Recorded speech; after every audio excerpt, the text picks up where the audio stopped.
It is often inside our homes where some of life's toughest conversations take place. Ann Silbert and Joe Philip Tazo became parents about 9 years ago. Oh, they're awesome. Well, Orion is very self-sufficient. Olive is like the light in our lives. Just a few years later was when Ann found a lump. And when I would go to the doctor, I kept saying, I think something's wrong. Like something doesn't feel right. I knew something was off. Non-Hodgkin's lymphoma. Well, if the kids get a cold, they get over in a few days. It can take me a few months. At the time, the couple's daughter Olive was almost 2.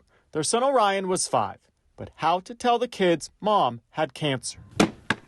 For Orion, at least, the answer was in his favorite escape.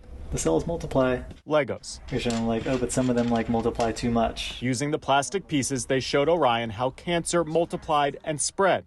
Some of mom's cells, they don't know when to stop.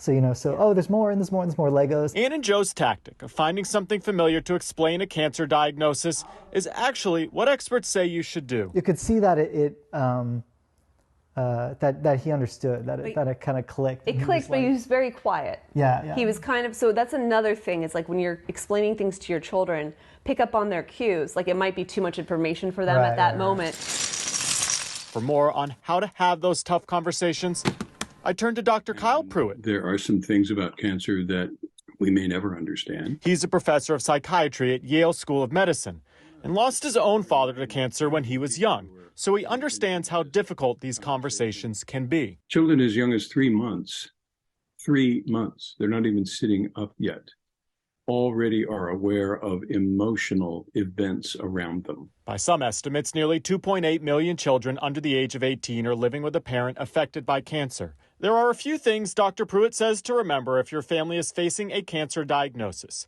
Make sure the parent who is sick is the one having the conversation. Reassure your kids. Say things like, I may be home more, I may need to sleep more, and ask for forgiveness when you're having bad days. The first thing to do is that you don't start with a lecture. You start with a question. Have you heard that anything about mom's going to the doctor and that she hasn't been feeling very well?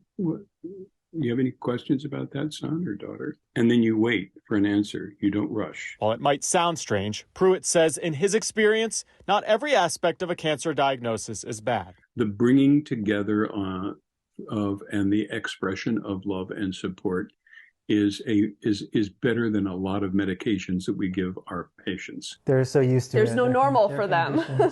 Ann is still battling her cancer, but she is hopeful for the future and knows even if there are more difficult conversations to come, being open with her kids is the best way forward. The more that you kind of educate your kids in a developmentally appropriate way, the less burden they carry trying to fill in the blanks and trying to figure out what's going on. Chris Conti, Scripps News, Baltimore.